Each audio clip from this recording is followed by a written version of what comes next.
مفروضہ آپ کو بتایا نا کہ کیا ہوتا ہے، اس کو انگلش میں ہائپوتھسس کہتے ہیں۔ ہائپوتھسس کیا ہوتا ہے کہ کسی بھی مسئلے کا فرضی حل، یہ یاد رکھیے، مفروضہ کسی مسئلے کا فرضی حل ہوتا ہے، اور اگر تو ہمارا اس مفروضے اس حل سے ہمارا مسئلہ حل ہو جائے تو اس کی تصدیق کر کے ہم باقاعدہ یہ بتا دیتے ہیں کہ یہ پرابلم جو ہے اگر اس کے لیے یہ کیا جائے تو پرابلم نہیں ہوگی۔ لیکن اگر ہمارا مفروضہ جو ہے وہ پروف نہیں ہوتا، یعنی وہ مسئلے کو سالو نہیں کرتا، تو پھر ہم اس مفروضے کو ختم کر دیتے ہیں اور پھر ایک نیا مفروضہ بناتے ہیں اور مسئلے کو حل کرنے کی کوشش کرتے ہیں۔ اب یہ تیاری کا عرصہ جو ہے چند سیکنڈ سے لے کے گھنٹوں، دنوں، مہینوں اور سالوں تک محیط ہو سکتا ہے۔ اب جو ہے اس ساری بات کا یہ ٹائم پیریڈ جو ہے کس بات پر انحصار ہوتا ہے؟ مسئلے کی پیچیدگی پر۔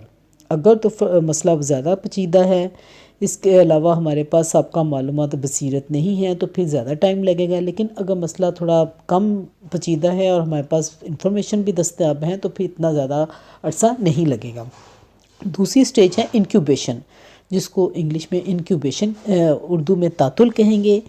یہ فکر کا دوسرا مرحلہ ہے، اور اس میں کیا جاتا ہے، سخت محنت اور جدوجہد کے بعد بھی جب ہمیں مسئلہ حل ہوتا ہوا نظر نہیں آتا تو فرد جو ہے بور ہو کر یا تھوڑا بہت کہہ لیں مایوس ہو کر مسئلے کو چھوڑ دیتا ہے۔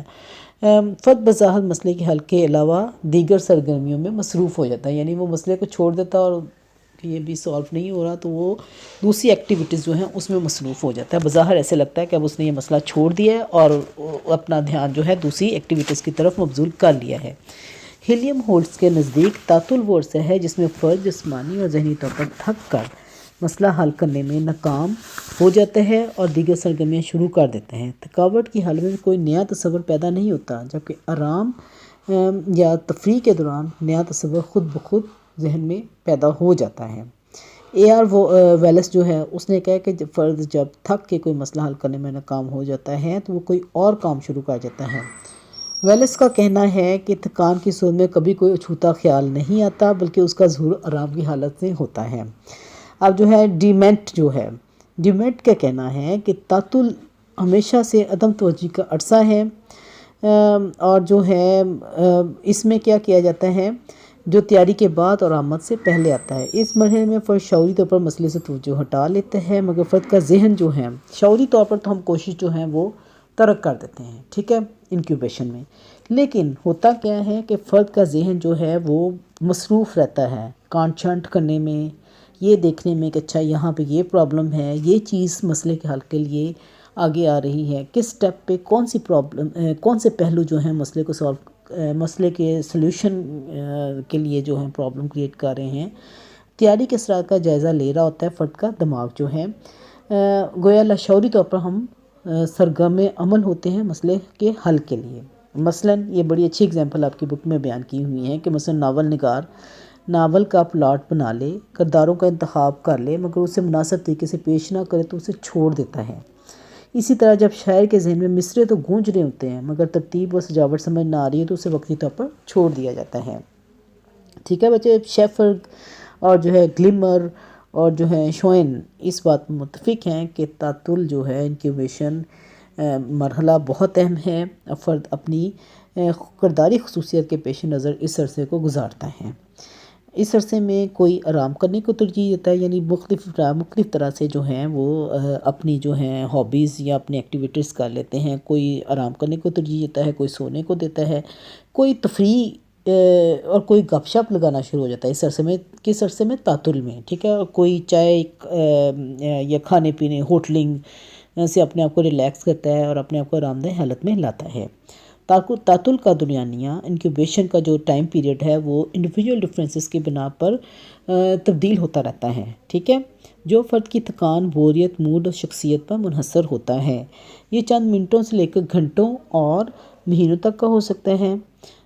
اب جو ہے اگلی جو ہے انسپیریشن، اگلا مرحلہ وہ ہے آمد، جس کو انسپیریشن کہیں گے۔ انسپائریشن کیا ہے کہ یہ وہ مرحلہ ہے جب فرد پر مسئلے کا اچانک حل اس کے ذہن میں آ جاتا ہے۔ اور یہ حل کس وقت آتا ہے؟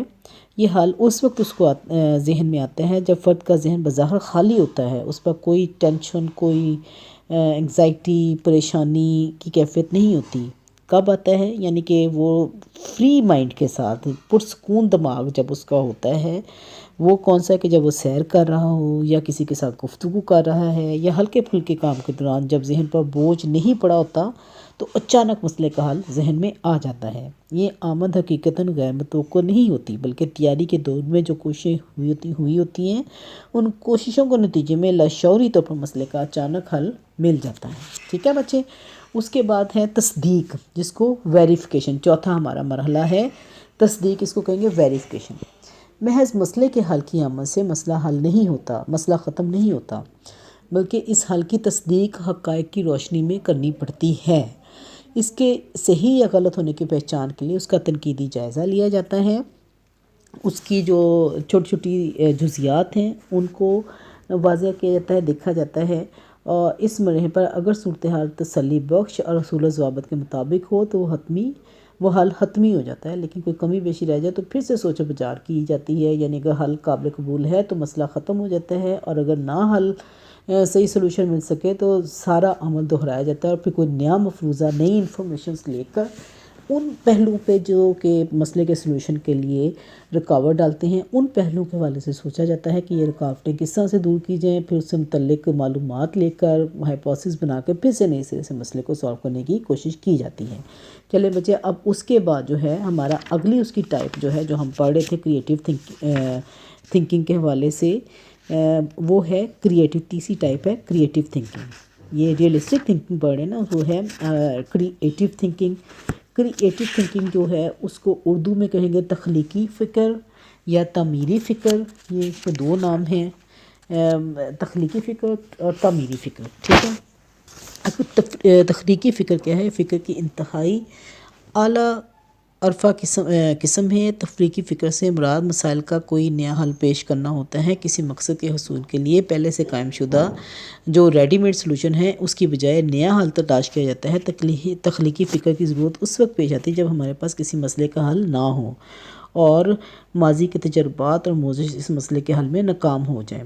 آج کے جدید دور میں اگرچہ مشینوں اور کمپیوٹر ٹیکنالوجی آنے سے انسانی کوشش کی قدر و قیمت کم ہو گئی ہے، لیکن حقیقت کی نظر سے دیکھا جائے تو جدید ٹیکنالوجی کا حصول انسان کی تخلیقی صلاحیت ہی کی بدولت ہوا۔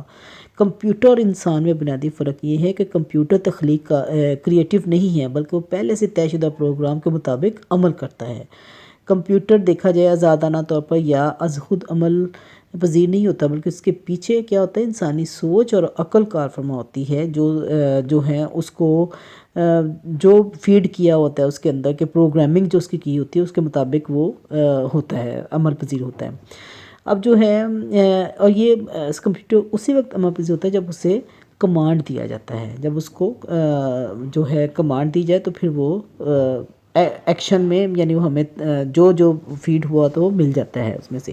اس کے برعکس انسان جو ہے تخلیق کار ہے، انسان کی فکر آزاد اور کسی پابندی کی قائل نہیں، ضرورت پڑنے پر از خود عمل پذیر ہوتی ہے۔ تخلیقی فکر کی تعریف یوں کی جا سکتی ہے کہ تخلیقی فکر سے مراد فکر کی وہ صورت ہے جس میں کسی مسئلہ کا نیا اور منفرد حل تلاش کیا جاتا ہے۔ یہ منفرد حل ہمارے مقصد کے حصول کو آسان اور سادہ تر بنا دیتے ہیں۔ تخلیقی فکر کی بات کریں تو عموماً آرٹ کے حوالے سے خیالات ہمارے ذہن میں آتے رہتے ہیں، لیکن تخلیقی صلاحیت صرف تصویر کشی کی حد تک محدود نہیں ہوتی، یہ سوچ کا آزادانہ عمل ہے جو تمام شعبۂ زندگی میں وقوع پذیر ہوتا ہے۔ مثلاً کمار مٹی سے کوئی نیا اور خوبصورت برتن تراشتا ہے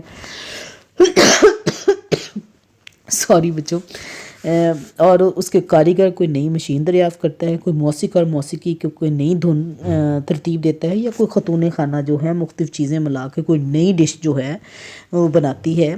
یہ سب تخلیقی فکر کی مختلف صورتیں ہیں۔ ہم کہہ سکتے ہیں کہ تخلیقی فکر کا تعلق ہر شعبہ زندگی سے ہے اور اس کے عمر اور تجربے کی قید نہیں، کیونکہ بچوں میں بھی تخلیقی فکر موجود ہوتا ہے۔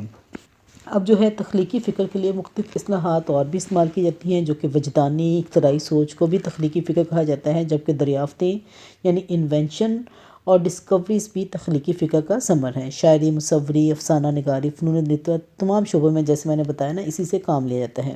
اب تخلیقی فکر میں انڈکٹیو ریزننگ بھی پائی جاتی ہے، اس کی مدد سے یعنی انڈکٹیو ریزننگ سے کام لیا جاتا ہے۔ اس کیسے لیا جاتا ہے کہ اسی مدد سے پہلے سے موجود مواد کو نئے سرے سے منظم کر کے نیا حل تلاش کرتے ہیں۔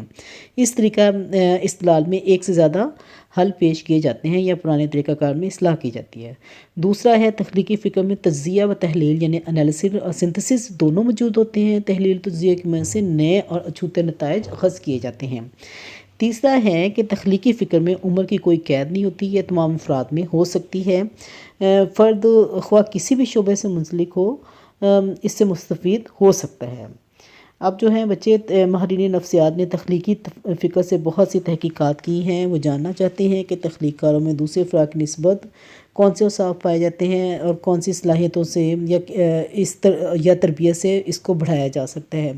اب ان شاء اللہ تعالیٰ کل کے لیکچر میں میں آپ لوگوں کو تخلیقی کاروں کی خصوصیات جو ہیں وہ بیان کروں گی۔